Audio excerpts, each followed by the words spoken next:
Hey everybody, my name is Russ. That is Lauren. Welcome to our Thursday topic videos. We do the reaction videos and the vinyl reviews, and we enjoy both to a certain extent. But like these are kind of our thing. Like, Yeah. This is like more or less why we started the channel. Just recently in a Facebook group that we are in, we saw someone post a like a, and I know these lists are divisive, but like some article that was like greatest soundtracks of all time, and I'm here for the '90s soundtracks, but like what?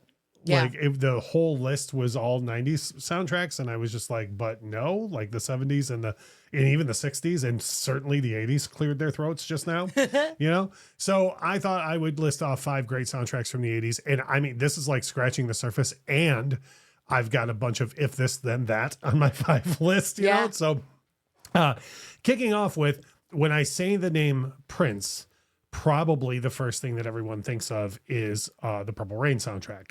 But and this is nothing other than me being silly, but I don't think of Purple Rain as a soundtrack. I'm aware there's a movie of the same title and all those songs are in the movie, and it's just a Prince album to me. So that's fair. Would you say that it's kind of like the opposite of soundtracks, where the movie supports the album versus the album supporting the movie? I mean, probably. So yeah, I mean, that's fair. I know when I was a kid, because of the R rating and everything, I know I heard the album many times before I saw the movie. So that could be it too. But people forget though that like Prince did 2 other soundtracks for his own movies in the 80s. He did Under the Cherry Moon, which is the black and white comedy that he made, and then Parade is the soundtrack album to that movie. And I would argue most of those songs support that movie for sure. And then there's Graffiti Bridge, which is the very little known sequel to Purple Rain. And that soundtrack is, I would argue, more like a regular movie soundtrack, because there's Prince tracks on it, but there's a bunch of other artists on it too. Okay.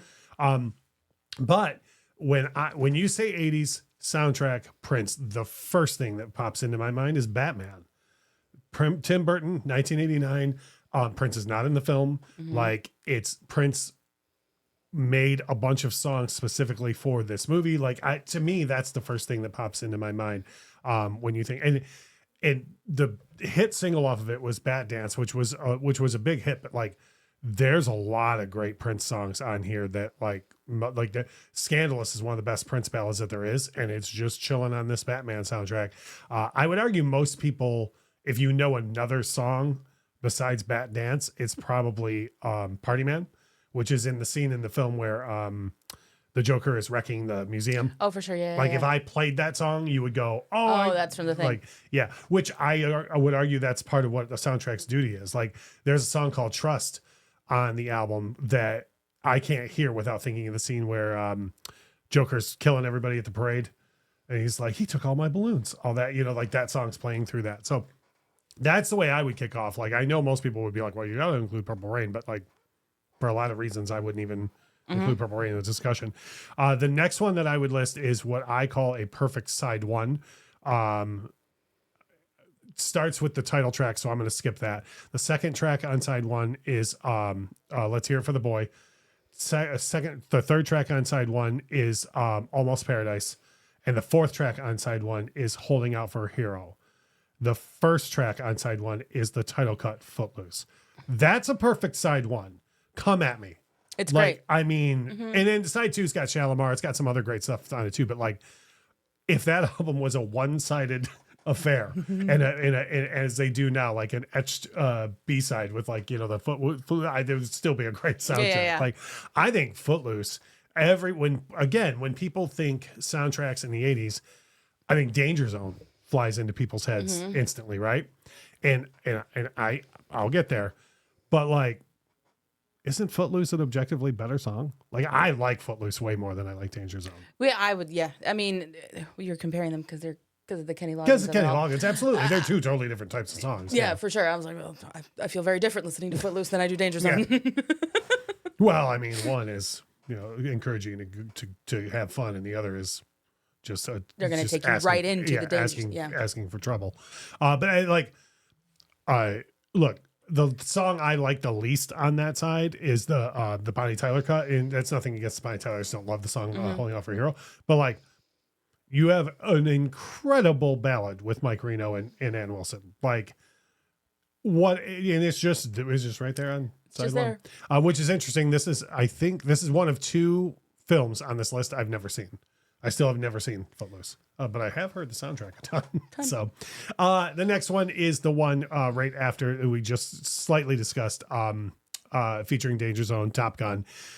For me, when I was a kid, this was way more about Take My Breath Away than Danger Zone. Sure. But like, I know that most people, and then the other one too, that is, we just had a conversation with somebody yesterday. It was like, oh, I absolutely love Cheap Trick. And I named this song and they were like, oh, I don't know that. But people love Mighty Wings by Cheap Trick from Top Gun. And I didn't even know that until several years ago. We had a whole soundtrack night of just playing soundtracks on vinyl. And I went to lift the needle before Mighty Wings and got scolded by a room full of people that were like, what are you doing? So yeah, Top Gun. But for me, Danger Zone, we kind of discussed a little bit already. But Take My Breath Away, what a great ballad. It's great. Like you kind of notice that like the ballads are where I'm at with soundtracks, which I figure a lot of times though, that tends to be the bigger hit off of ballads or off of soundtracks, right? Is like Is the ballad? yeah. Yeah. Weird. Yeah. The next one is I'm going to include 2 for 1 for you'll understand why. The Big Chill and Dirty Dancing. Both of them rely heavily on oldies. Like, again, maybe this is why I love doing videos like this. Like, it's the comments that like I like when people are like, "That's totally different than my experience," because like we all experience this so completely differently. But one of the things that I love about both of them is they're very reliant on oldies, like the Dirty Dancing soundtrack. The first thing I ever heard off of it was "Do You Love Me" by the Contours, right?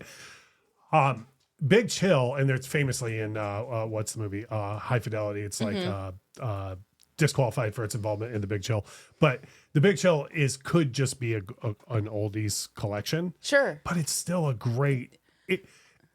When you were talking about it supporting, have you ever seen the Big Chill? No. Okay, so the Big Chill is literally it's a bunch of college friends get together because one of them passed away too early. Okay. So the whole movie is them reminiscing and stuff, and the songs are meant for them to be like, "Oh, I remember this song." And That makes sense, right? And the soundtrack does the same thing for you when you were listening to it, right? But the Dirty Dancing soundtrack, and the reason I lumped it in with this for being oldies, but there's a bunch of modern hits on it too. Time of My Life, enormous hit. Bill Medley and Jennifer Warnes. And then Hungry Eyes by Eric Carmen, which is I know a lot of people know maybe Lose Control and All By Myself. My jam by Eric Cartman is Carmen, not Cartman, is Hungry Eyes. And then She's Like the Wind. Everybody in the 80s, if you just wanted an album, they kind of gave it to you because of people like Rick Springfield and Jack Wagner. So later in the 80s, they were just like, I don't know, I have and that happened in the 70s too with people like Travolta and so on. But Swayze can sing. Like that's a great vocal on that cut. And it's a great song too. And it's funny because they famously do not like each other at all, or did not. And so not only do you have to act like he liked her in the film, but then he's singing this song about her character, and he's like, so those 2. Now, the last one that I'm going to include is probably one no one else would think of but me. I think a lot of people don't even remember this soundtrack. But you for sure remember at least one song off of it, is the Less Than Zero soundtrack. This is the other movie on here I've never seen. I know it's a typical 80s story of like a too much too soon, running in the fast lane, doing a lot of drugs, and I'm assuming passing away early, just is my guess. But the 2 things, if you know anything from this soundtrack, one is going to be Going Back to Cali by LL Cool J, which was an original song. That was a big deal because LL Cool J had just broke with Bigger and Deffer, radio to an extent, but Bigger and Deffer, and he was like big on the scene, and he hadn't had a follow-up yet. And this song is quite a bit different than what's on his breakthrough record. Like it took a while to grow on me, and I was like all in on LL Cool J as soon as I heard him. But then there's a bunch of other covers, and the first one that I hope people know, and if you don't, you should check it out, is the Bangles doing Hazy Shade of Winter. This is its first appearance ever, is on this. It went on to be on a Bangles record after I think it's called Everything, the one after A Different Light, where they made their big hit. And of course, it's on whatever hits packages are there. But this is the first. Interesting. Yeah. Then you have Aerosmith doing Rockin' Pneumonia and the Boogie Woogie Flu, which like a month ago we heard the original. And I was like, have you ever heard Aerosmith doing this? And it's what I say this with as much compliment as I can. It sounds exactly like you think Aerosmith is going to sound doing this song. That's great. But it's great. Slayer has a cover on there. And then the one that's just okay, but and again, its first appearance of it is Poison does a cover of Rock and Roll All Night. And I would argue the production on it is the biggest issue. It's somehow produced worse than the original version of Rock and Roll All Night, which is saying a lot. Wow. So yeah, but I think it's goofy that like, how did we forget that the 80s have, and this is scratching the surface, right? Yeah. Of 80s. Oh my gosh, there's so many. I mean, like, we listened to enough older Casey Kasem countdowns that like there were swaths of time in the 80s where like the top 10 on the charts were just full of soundtrack songs and soundtrack albums. It was just the way it was. Fame. I mean, it's it's insane. We just yesterday heard Chariots of Fire, which was like, could you imagine an instrumental being anywhere near the top 40 today, let alone number one? Not like that, no. Yeah. So, but anyways, like I said before, the biggest thing about these videos is the comments. So like, name some of your favorites. Go back to the Prince discussion. Tell me if you even think of Purple Rain as a soundtrack or not. Let us know what you think of those other soundtracks that I mentioned. The discussion on Danger Zone versus Footloose, that type of stuff. Once again, that is Lauren. My name is Russ. And as we always say, thank you so much for watching.